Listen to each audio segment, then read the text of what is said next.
बिस्मिल्लाहिर्रहमानिर्रहीम। जी अस्सलाम वालेकुम। क्या हाल है आप लोगों के, क्या हाल है मेरी बहनों के? ठीक ठाक है। आज मैं आपको बहुत ही ज़बरदस्त आपसे रेसिपी शेयर कर रही हूँ जी। नरगिसी कोफ्ते आज बना रहे हैं जो थोड़े से ट्रिकी और हैंडल करने मुश्किल होते हैं, तो मैं आपको सारे टिप्स और इसके सीक्रेट्स बताऊँगी जिससे आपके बड़े ज़बरदस्त बनेंगे। व्हेल का गोश्त ले लिया था मैंने 1 किलोग्राम। उसका यानी कीमा बनवा लिया था, जो बुचर से कसाई से कीमा बनवा लिया था।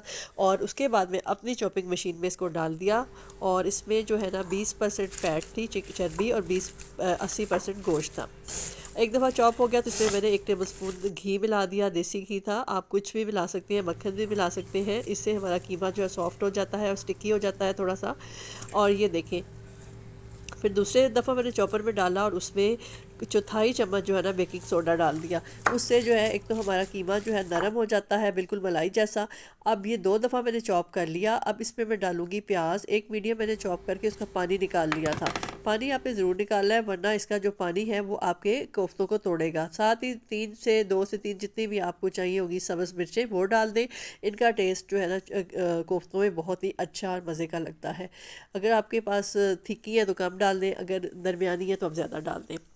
अच्छा जी, ये प्याज और सब्ज़ मिर्च जो है ये भी चॉपर में जिसमें मैंने कीमा 2 दफ़ा चॉप किया वो निकाल लिया। इसमें से पहले से प्याज को मैंने अलहदा से चॉप करके उसका पानी निकाल दिया, अब दोबारा इसमें डाल दिया है मिक्स करने के लिए।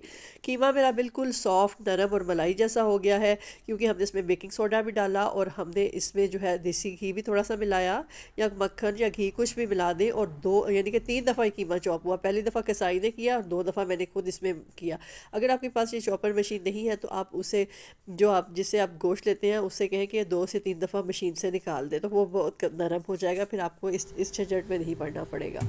अच्छा जी, अब मसाले डालेंगे। सुरख मिर्च जो है 1 टीस्पून, चाट मसाला 1 टीस्पून, गरम मसाला 1 टीस्पून, धनिया पाउडर 1 टेबल स्पून, नमक 1 टीस्पून, और ज़ीरा पाउडर भी पिसा हुआ 1 टीस्पून। ये सारे मसाले डाल देंगे और इसको हम करेंगे मिक्स। सिंपल से घर के मसाले हैं। ये है जी खसखास का पाउडर।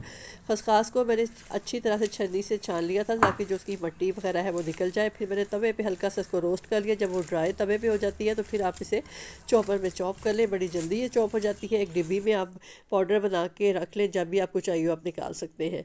अच्छा जी, ये अब ग्रेवी के लिए तैयारी हो रही है। तो एक टेबल स्पून लहसुन अदरक का पेस्ट बनाया, उसमें धनिया पाउडर, ज़ीरा पाउडर, सुरख मिर्च, हल्दी और नमक डाल दिया 1 1 टीस्पून। धनिया 1 टेबल स्पून डाला था, बाकी हल्दी 1/2 टीस्पून, सुरख मिर्च 1 टेबल स्पून और ज़ीरा 1 टीस्पून डाला। अब एक अंडा मैंने फेंट लिया और उसमें से आधा मैंने निकाल दिया। जितना मुझे चाहिए था उसमें मैं 2 से 3 टेबल स्पून पानी डालूंगी। अच्छा जी, ये कीमा जो है ना मैंने मैरिनेट जब होने के लिए फ्रिज में रख दिया था 1 घंटे के लिए, कि ठंडा होकर ये हैंडल करना भी आसान हो जाता है। 1 घंटे के बाद मैंने इसको हाथ पे पानी लगाया और इसकी एक टिक्की सी बना ली, हाथ पे फैला लिया और अंडे बॉईल कर लिए थे जितने भी आपने नरगिसी कोफ्ते बनाने हैं। इस वक्त मैं 4 बना रही हूँ, मुझे इतने ही चाहिए थे। और इसको अच्छी तरह से आपने हाथ पे पानी लगाया हुआ है और रोल करते जाना है। गोल गोल हथेली से और हाथ की उंगलियों में आपने घुमाते जाना है। एक बॉल की शक्ल बना लेनी है। अगर आप इसको बॉल की शक्ल में बना लें अंडे की तरह, आप इसको ओवल भी यानी कि लबूतरा भी आप इसको बना सकते हैं। मैं इसको बिल्कुल बॉल की तरह गोल बना रही हूँ और ये अंडे और पानी का मिक्सचर इस हाथ पे लगा कर इसके ऊपर थोड़ा थोड़ा डाल रही हूँ। ये देखें, इससे हमारे कोफ्ते जो है ना बिल्कुल एक जैसे इनकी शक्ल रहेगी, कोई इसमें क्रैक नहीं आएगा और कोई भी इसकी शक्ल ख़राब नहीं होगी। जैसे कभी हम ग्रेवी में डालते हैं तो फटना शुरू हो जाते हैं, वो इस तरह नहीं होंगे। वैसे भी हमारा कीमा बहुत नरम, सॉफ्ट और मलाई जैसा है, क्रैक्स तो आ ही नहीं सकते। लेकिन जब ये हम बाइंडर लगा देंगे ना पानी और अंडे वाला, कुछ हमने कतरे ही डालने हैं इस पर, और इससे हमारे कोफ्ते जो है ना बड़े अच्छी शक्ल में आएंगे। ये देखिए, ऐसे घुमा घुमा के आपने बना लेने हैं और अपने पास रख लेने हैं। और साथ हम अब ग्रेवी बना लेंगे। बहुत ज़बरदस्त कुछ ना किसी कोफ्ते ये बनते हैं। बस इसकी सीक्रेट टिप्स ये है कि आपने कीमे को बिल्कुल बारीक चॉप करना है 2 से 3 दफ़ा। फिर इसमें आपने मीठा सोडा डालना है। 1 किलो में आपने 1/4 चम्मच डाल देना है। और चर्बी जो है इसमें 20% होनी चाहिए, 20%, और गोश्त जो है वो 80% होना चाहिए। इतनी रेशो आप रखेंगे तो आपके कोफ्ते जो है ना टूटेंगे और बहुत ही ज़बरदस्त बनेंगे। ये देखिए, दावतों की ये जान होती है। ये जो डिश है बहुत ही अच्छे लगते हैं और बहुत ही मज़ेदार ये बन के तैयार होते हैं। और अगर आप ये बनाएंगे इस तरह के कोफ्ते तो ये सुपर डुपर हिट जाएंगे। अच्छा जी, ये मैंने बना लिए। अब मैं 4 बना रही हूँ। बाकी जो मेरे पास कीमा बचा हुआ है इसके मैं अंडे के बगैर बना लूँगी, क्योंकि मुझे अंडे वाले नरगिसी कोफ्ते 4 ही चाहिए हैं। तो आप इसको ज़्यादा भी बना सकते हैं, तो फिर आप बर्तन ग्रेवी भी ज़्यादा बनाइएगा और बर्तन देगची का साइज़ भी बड़ा लीजिएगा, क्योंकि इनको एक स्पेस चाहिए ना, जगह चाहिए पकने के लिए। तो अमूमन लोग इसको फ्राई कर लेते हैं, लेकिन मैं इसको फ्राई नहीं करूँगी। एक तो ऑयल ज़ाया और एक आपकी कैलोरीज़ में बहुत इजाफा हो जाता है, हैवी हो जाते हैं आपको। फिर ऐसी चीज़ें जो ज़्यादा ऑयली और फ्राइड होती हैं, खाना भी बहुत मुश्किल हो जाता है। अब 2 मीडियम प्याज जो है मैंने फ्राई कर लिए थे, इस कलर में गोल्डन ब्राउन कर लिए थे, और उसमें मैंने 3 से 4 टेबलस्पून दही डाला और इसको मैं एक पेस्ट बना लूँगी। पेस्ट बनाने से ये होता है कि आपका जो है ना ग्रेवी और कुकिंग टाइम, ग्रेवी बड़ी अच्छी बनती है, कुकिंग टाइम आपका कम हो जाता है, आपको ज़्यादा प्याज को गलाने के लिए मेहनत नहीं करनी पड़ती। अब ये वही ऑयल है जिसमें मैंने हाफ़ कप ऑयल था, जिसमें मैंने प्याज फ्राई किया था। अब इसमें मैंने 3 से 4 लौंग, 3 से 4 सब्ज़ मिर्चें, आधा दालचीनी का टुकड़ा और 3 से 4 साबुत काली मिर्च डाल दी थी। जब इनमें खुशबू आने लगी, कड़कड़ाने लगे, तो फिर मैंने लहसुन अदरक का पेस्ट, जिसमें मैंने सारे पाउडर मसाले मिला लिए थे, 1 टेबलस्पून सुरख मिर्च, 1 टेबलस्पून सूखा धनिया, 1 टीस्पून कुटा ज़ीरा पाउडर और हल्दी हाफ़ टी स्पून और नमक डाल दिया था, मिक्स कर लिया था। ये देखिए ऊपर से कवर कर दिया, तो ये लहसुन जो है पक गया, अदरक और लहसुन की खुशबू ख़त्म हो गई, यानी कि कच्चीपन का ख़त्म हो गया, अच्छी तरह पक गए। ढक्कन दे दिया था मैंने। अब इसमें मैंने डाल दिया पेस्ट, प्याज और दही वाला पेस्ट ऐड कर दिया, क्योंकि प्याज तो हमारे ऑलरेडी गोल्डन ब्राउन थे, तो हमें अब ज़्यादा पकाना नहीं पड़ेगा। थोड़ा सा हम इसे पकाएंगे ताकि ये इसमें मिक्स हो जाए अच्छी तरह और ऑयल अलहदा हो जाए। ये पानी मैंने डाल दिया था इसमें, जार में, जो थोड़ा सा प्याज का लगा हुआ था मसाला और दही का, वो इसमें से अच्छी तरह से निकाल के मैंने साफ़ कर लिया। और इसको अब मैं फिर कवर कर दूँगी 3 से 4 मिनट, जबकि ऑयल अलहदा हो जाएगा।